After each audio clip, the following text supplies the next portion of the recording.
Oh yeah, it's quite a big thing, right? Like when fitness is your career and like one of your passions, like you train every day and you kind of think, oh, what happens? What do I do now that I'm pregnant?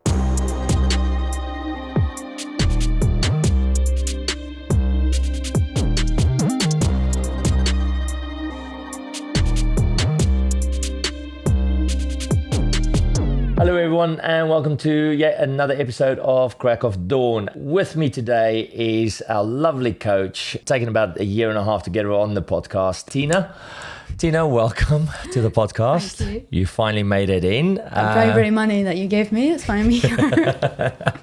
Well, we have moved. We usually kind of film in the evenings. We've moved it so that she can make it today. Luke has been kind to look after the little one. So here we are. We've got you for a limited time, so we won't waste too much time.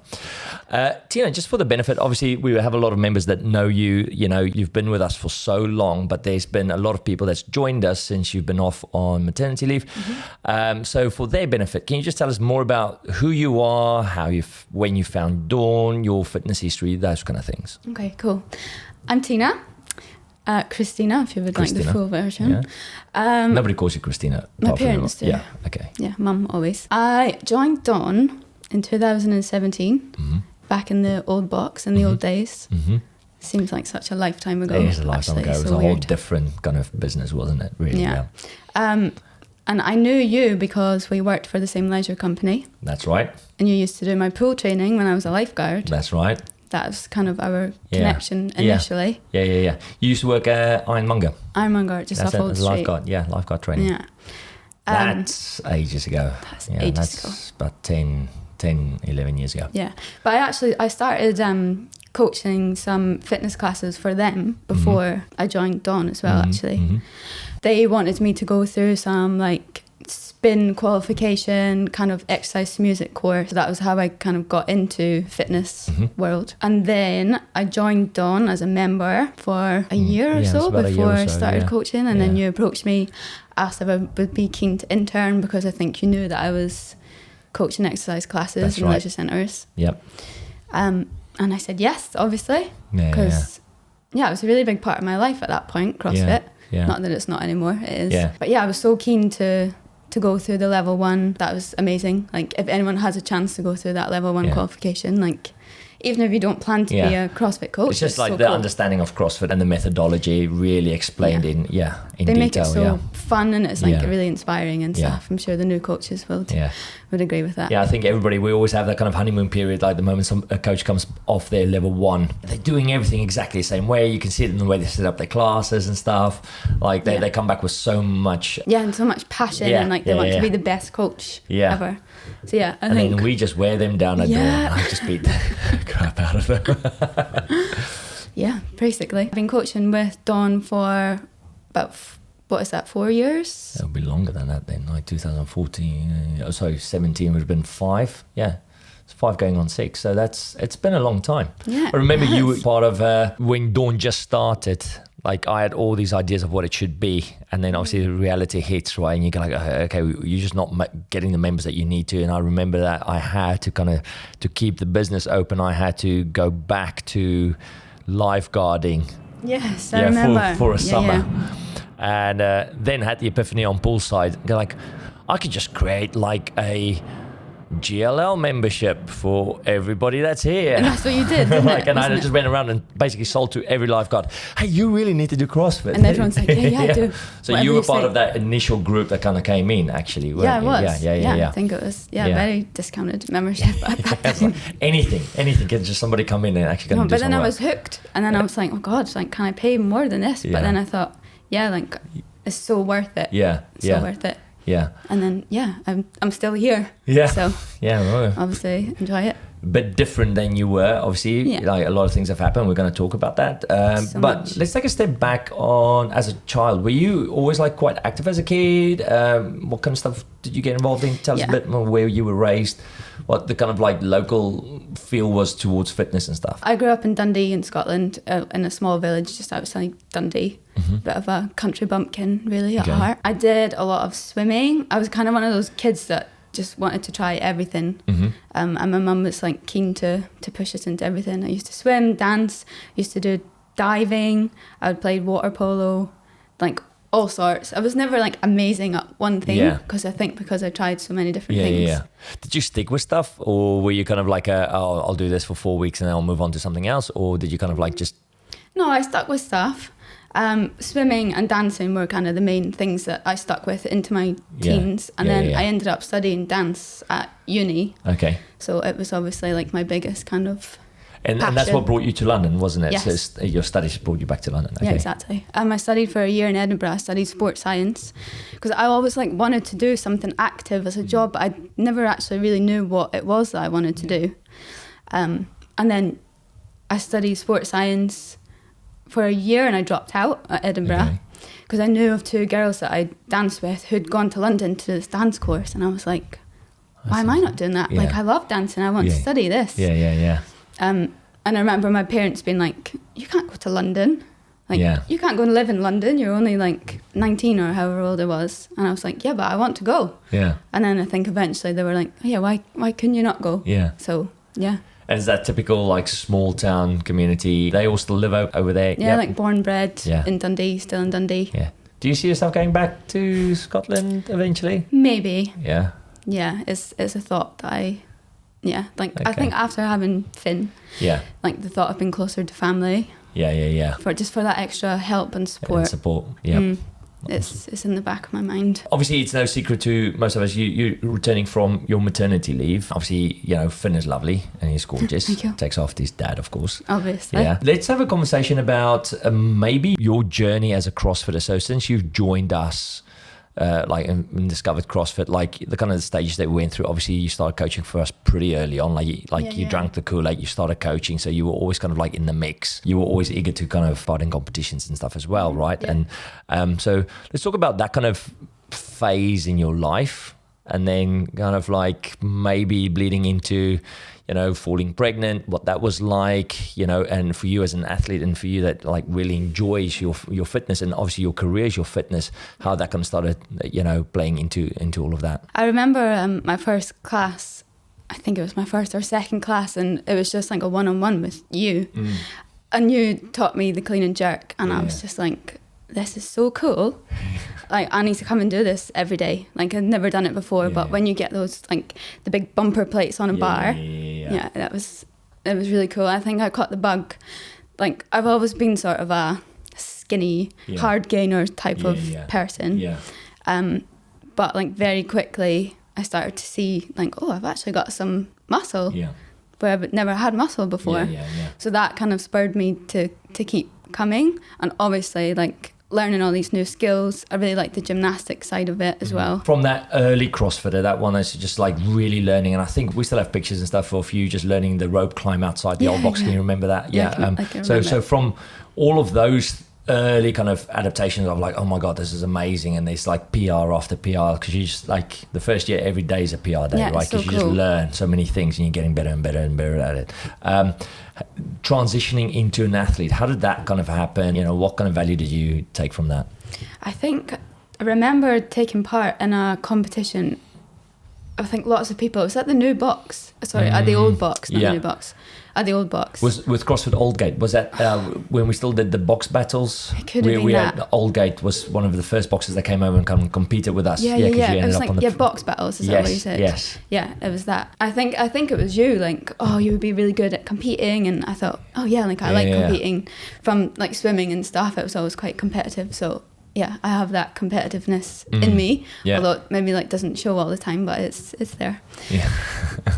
So I think that was the first competition, and I think like I got a medal. There was maybe only podium. There was maybe another 2 people that did the competition. But, there was quite a few. There was quite a few people. So I think after that, I thought, this is really cool because there's not many sports, like unless you're a professional athlete, when you kind of get older, like into your 20s, that you actually compete in, really. Yes. Yeah, that's right.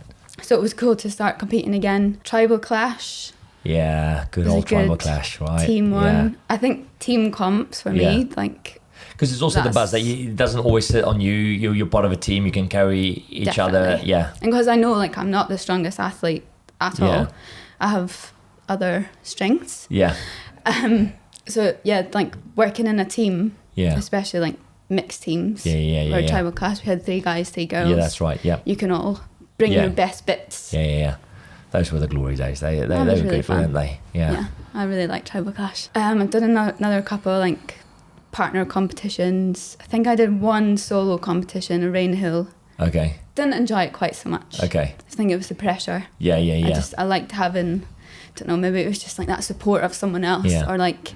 Which is kind of like, it's more of a CrossFit thing though, isn't it? Yeah, like even if we do, like, and we've always done in the history of Dawn, we've always had really good opens with our Friday night lights and stuff. So although you are competing on your own and you're competing against your box mates, it's always like in a bigger kind of crowd thing. It's always fun. You're not the only person. Yeah, it's true. And we train as like a team, don't we? That's like right. Team comps are always like much better than individual. Coming through, so awesome CrossFitter, turning into an amazing coach, a bit of an athlete as well, and then obviously boom, little Finn. Tell us more about that, like just those early concerns, perhaps, if there were any, and how you kind of coped as a pregnant athlete, coaching as well, and again, like how that kind of just played into your career. Oh yeah, it's quite a big thing, right? Like when fitness is your career and like one of your passions, like you train every day and you kind of think, oh, what happens? What do I do now that I'm pregnant? Because actually there's not a massive amount of info out there. I think I found out maybe when I was like 6 weeks pregnant, and I hadn't really told anyone. I hadn't told you, I don't think. No, not yet. You put us through a course with a pelvic health physio. That's right. And I was like, well, this has come at a really good time because I have no idea what to do when I'm pregnant. I think that's also a misconception. It's like, especially from blokes' point of views, right?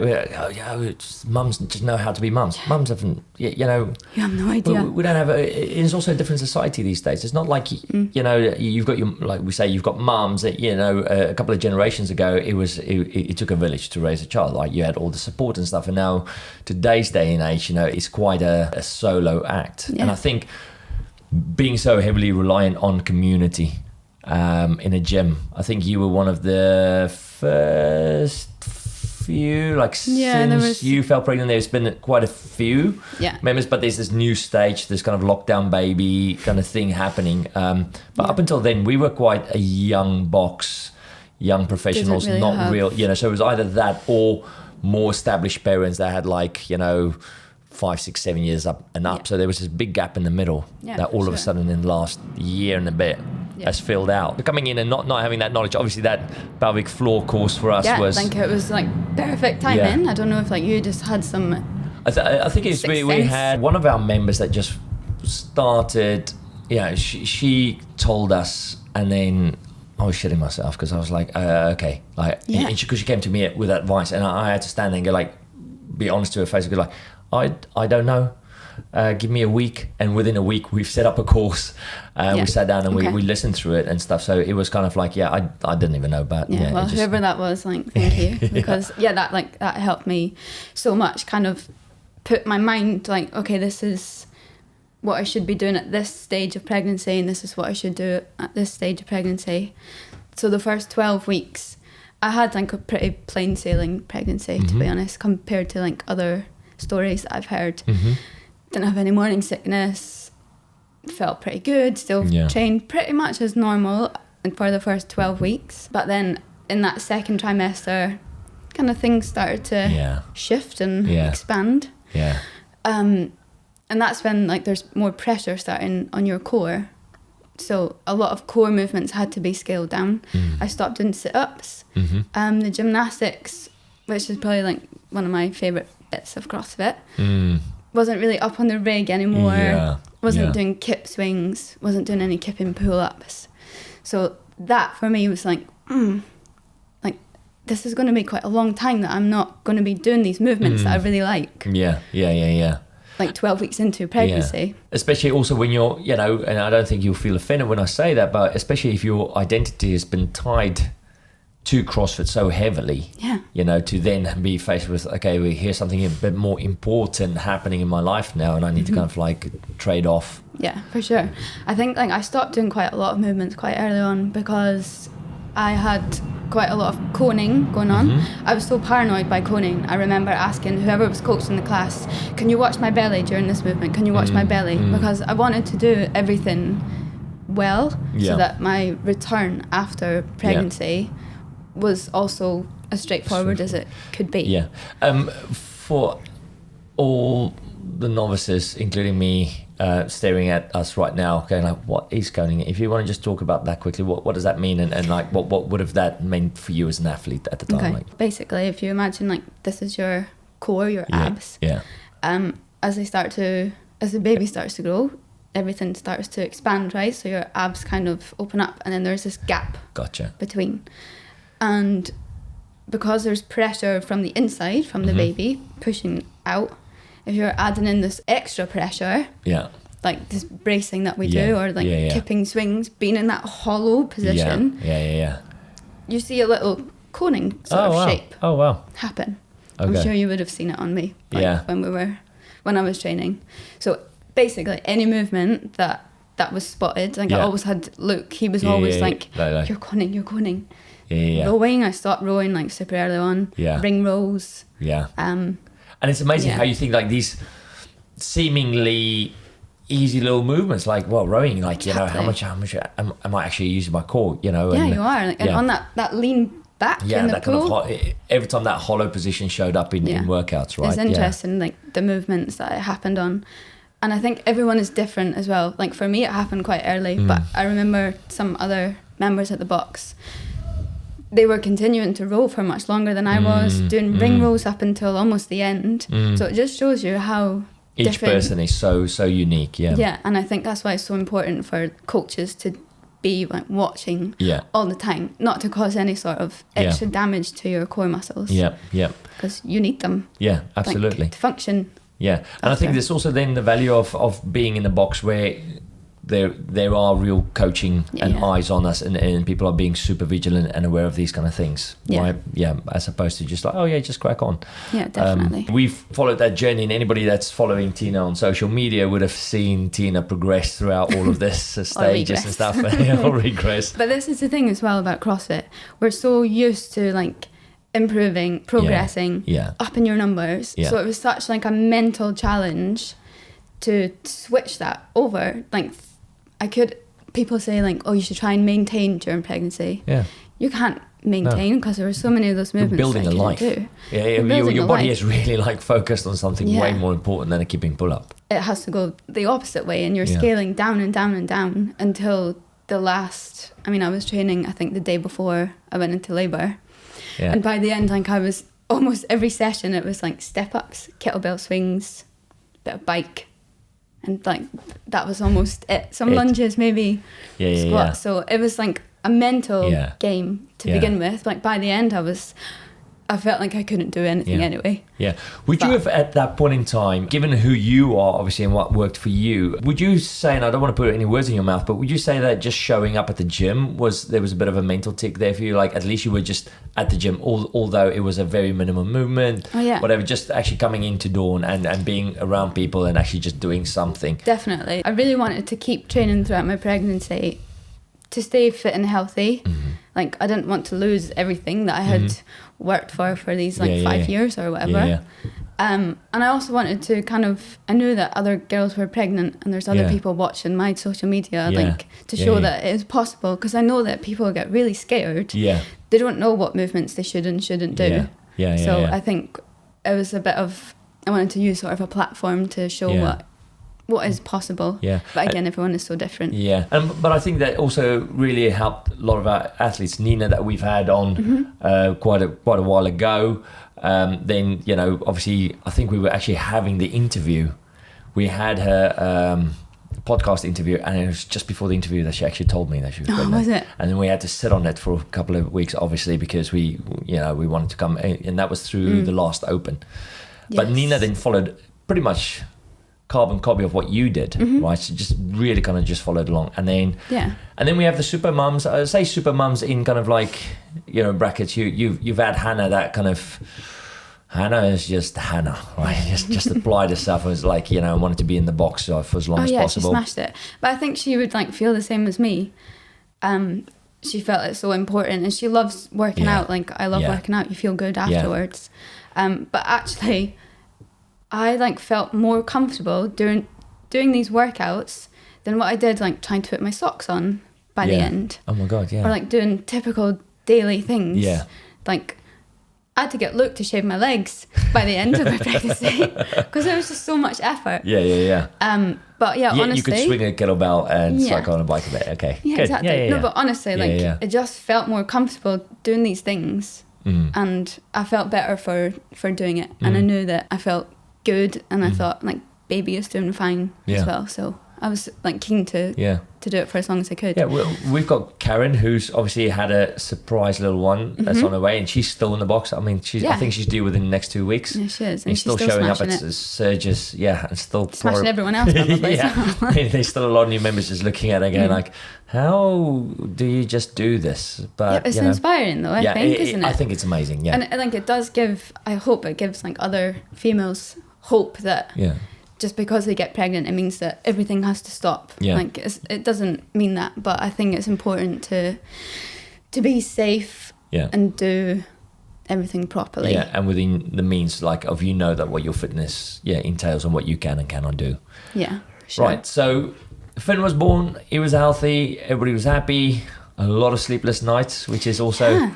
I think we'll do another podcast just on dads, because I think the constant dad feedback that we now get is like, oh, we're tired, like I never sleep anymore. And I'm like, yeah, that's going to be the rest of your life pretty much. But so he was healthy and stuff. And then coming back, how long were you out for before you felt, okay, I'm going to start doing something now? 6 weeks.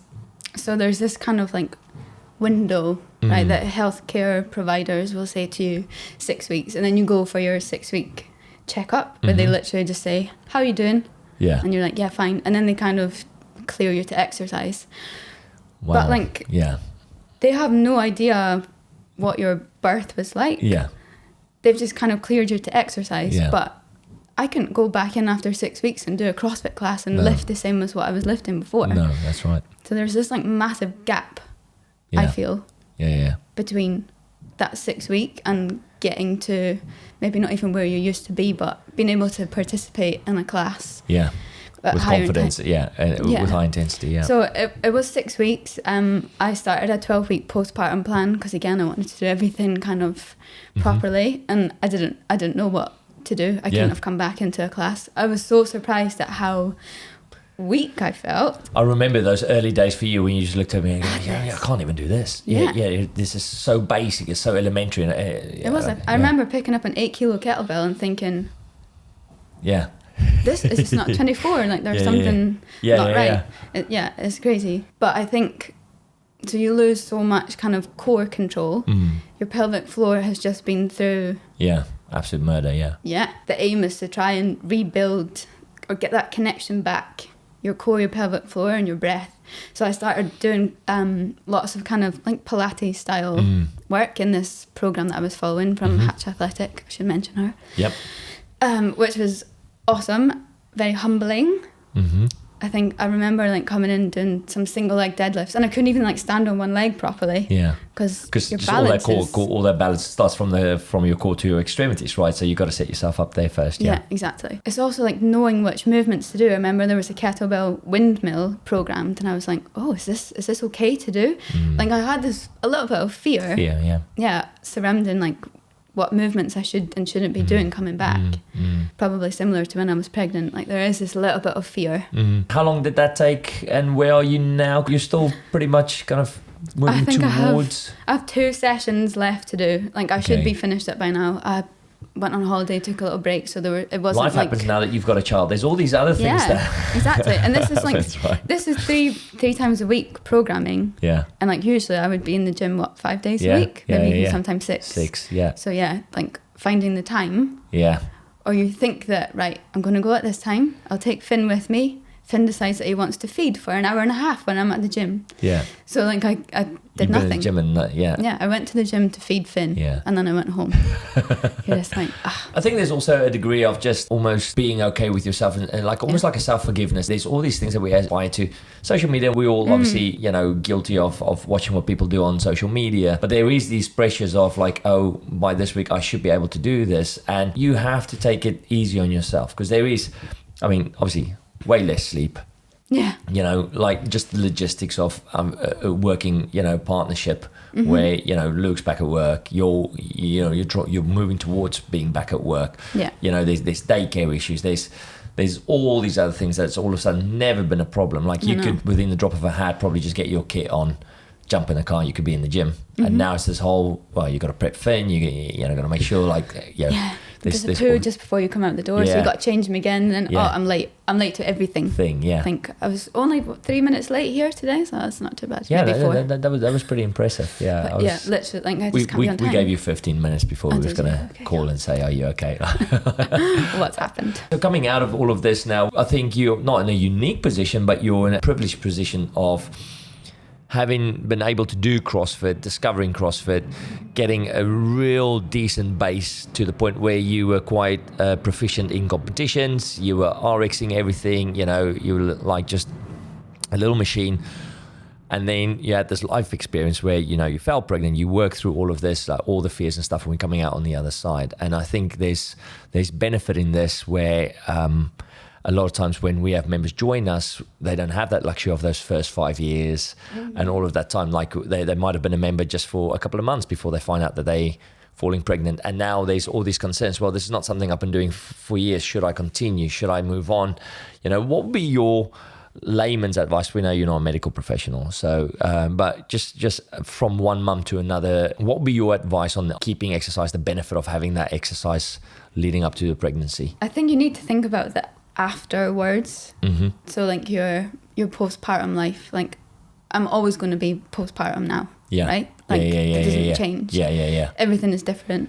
So I think having this kind of long-term goal of like longevity, a healthy life, you want to be able to play with your kids and still be able to pick them up when they're like 5. Maybe you want to be able to like go out for runs with your baby in the pram or something. I think it's so important to keep active whilst you're pregnant, but knowing what's safe and what's not. I think you've hit the nail on the head there. So it's almost like for some people, they might want to return back to competitions and stuff. Yeah, I would love to. Well. It's almost like the goal does shift a little bit from podiuming at a local comp to this longevity thing, because now all of a sudden, like, you're going to be a parent now. And you need to be in another person's life for as long as possible, and you've got to do whatever you need to do to stay healthy and fit for this person now. So it's almost not doing it for yourself anymore, but definitely doing it for somebody else. And like I want Finn to see that I'm a fit and active person, and I want him to also be fit and active, and like to see me and Luke as well staying active. I think it's such an important part in life. Yes, it's one of the few things that we can really control, right? There's a lot of things that we can't control, but there's being that decent example for somebody, like just on fitness and creating fitness habits early on will set them up for success. Yeah, totally. No, awesome. So given all of that, we've built up, like, and you can see like it's all been built up. What's your vision now as, like, firstly as a mum, secondly as a coach, thirdly as a CrossFitter? What's the next few years looking like for you? Obviously, I want to be the best mum that I can be to Finn. It was a shock at first, but I think very quickly I came to terms with it and was really then started to get excited about it. Oh, absolutely, And I was excited to like kind of train through it and see what my body could do and how it's going to adapt. But now moving forward, where do you see yourself? What do you want to achieve? What's going to be the game plan? So I'd like to start doing some mum and baby classes, not just a sort of bring your baby to a gym class, but almost like a rehab, getting you back, not even back to where you were, but just this transition phase of being able to take part in CrossFit classes. Because once that doctor says to you after 6 weeks, you're good to go back in the gym, you're not good to go back in the gym. Like, I remember kind of not even being able to contract my pelvic floor, which is something that never had an issue with before. Yeah. If I can kind of like give women a positive experience and help to rebuild everything back to somewhere safe, then I'll be happy. Yeah. And have them be able to do that in a fun environment. Oh, yeah, of and course. for us, when we started talking about this, I think there's always been a gap, just seeing when Louise had the twins, that things that were in the community was it was nice, but it was very much like mum and baby massage or mum and baby yoga, which is great. It's all for the baby, Yeah, really. it is really just for the baby. But then the reason everybody just goes to these things and kind of like hang on is because they're in desperate need of community. Like, and they just want to see other very tired mums crying because they still have dried puke on their shirt and they just had to come out today because they just had to see somebody else. And so knowing that we've got a CrossFit community where community is always the buzzword, it's something we've always leaned on, and now being able to say to mums, if you've done CrossFit before, or if you've even been thinking about doing something like that, you don't have to now settle for and not that there's anything wrong with mum and baby community centre kind of stuff, but you know, there are these mums that has been competitive, that will probably always have their competitive streak and want to come back into an environment knowing that the coaches are looking after them, you know, like you said, perhaps not even just focusing on getting back to where you were, but just like what those early very important steps to kind of like lay the foundations again for a successful athlete in the future. Yeah, for sure. And you can bring your baby with you. And you can bring your baby. But that's not going to be the main focus of it. No, exactly. Yeah, it'll be somewhere that, like, if you need to go and change your baby, then you can change your baby. Like, obviously, they always do come first, but hopefully the mums can still get, like, a good workout. Yeah. They can take stuff from the class and they can do stuff at home as well when they have some time. Yeah. It'll be sort of a bit of pelvic floor posture, talk about connect your breathing with your core and your pelvic floor into some strengthening work, and then maybe a little like fun WOD at the end. Great stuff. Where you can actually get your heart rate up again and feel a bit more. Feel what that feels like to be all sweaty and high-fivey. And then obviously, and the spin-off of that is like almost creating a little community within the community. You've been talking about already, you guys have already started up a chat group. Yeah, a little WhatsApp chat. Yeah, from all the mums and stuff, just having these conversations and stuff. So again, just have somebody that they can go like, hey, I can go and talk CrossFit stuff at a cup of tea. I don't have to just listen to what Tarquin's been up to all the time. And I know. Yeah, so it's also just giving them that opportunity. It'd be nice to like have them set some goals as well, I think. Yeah, absolutely. Kind of something to keep working towards. Maybe that's just getting back into a standard general CrossFit class. Yeah. At whatever time. Yeah, it's almost like you knew to mention goals at that exact point. So follow on from our previous episode on the goal review and how important goal reviews are. This is also a great opportunity now if you're perhaps one of our mums that's just had a baby, or perhaps gonna have a baby soon, or if you're a dad who has or if you dad that had babies and all of a sudden you just don't get that time that you used to. Not for the dad, I mean the women. Sorry, but if you are a CrossFit Dawn member that happens to be a dad and your wife is not a member just yet, because we've got a few of you as well, thank you very much for clarifying that. There's always an opportunity to actually just reach out to Tina for a goal review, and the goal review is exactly what we've explained last week. Is you're going to be sitting down with Tina. Maybe it doesn't have to be one-on-one. We like it to be one-on-one, in like face-to-face, because that's always nice over a cup of coffee, and just talk about your perhaps your fears of for the next couple of months, or what should I be focusing on. Yeah, sure. Or even if you you've come back and you've been up and around a bit, but you just feel like there's no aim, there's no goal.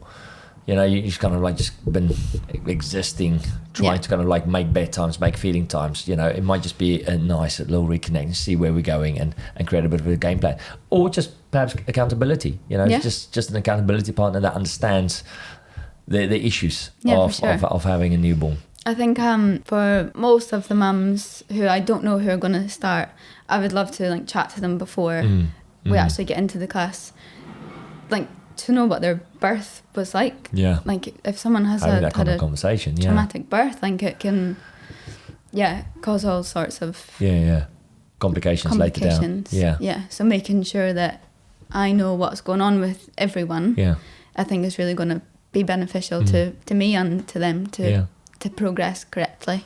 and safely. Yeah. By the end of October, we're looking to soft launch at Dawn 2 days a week. All the details, guys, we are still working on this, but we've roughly decided Tuesdays and Thursdays, haven't we? So Tuesday and Thursday mornings, 10 a.m.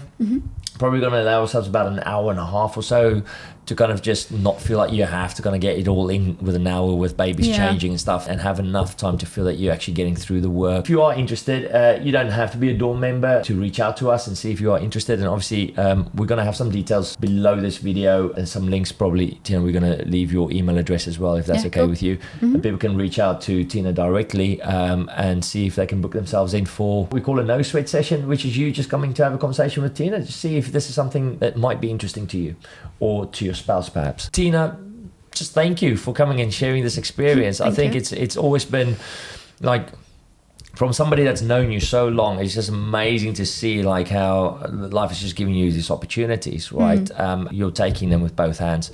We would love to support you. It also bears noticing, and we did discuss this earlier on, bears mentioning that although Tina's going to be with us at Dawn 2 days a week, she's also going to help out and she's going to be at other fitness centers. We will send the links and stuff again and all the information at the bottom of this video for you. So even if you're not in the catchment area of Dawn, it feels like a bit of a journey. You reside in South Woodford. South Woodford, and there is a gym close to you there. Yeah, very close. The toning ground. So if you even feel that you're a bit closer to that kind of area, come and see Tina. Like, we're super excited to partner with her. Yeah, I'm excited. And just kind of move this thing forward. And hopefully we can be of help to some of our mums in our community and even in the wider community. Tina, thank you for joining us. We're not going to keep you longer. You probably have a very hungry baby. Finn's probably screaming somewhere around Galleon's Reach. Guys, thank you so much for joining us for yet another episode. We do value your feedback, so please leave us feedback. Anything that you want to see in the future as well will be highly appreciated. Just leave a comment below. Like, subscribe, send this to somebody that you know is obviously perhaps into their fitness, but now have heard that they are pregnant and feels a little bit worried about how they can continue, or even if it's just people that's never done fitness, had a lovely baby and just gonna want to have control of their body back. Yeah, really, absolutely. They don't have to have done CrossFit even before. Maybe it was like, I don't know, they were into spin or running, anything. Or even if you've never done fitness and you feel like now's the time to kind of, start working towards a longevity goal for your children, please reach out or just send this video to anybody that you know. Have a nice day and we'll see you soon.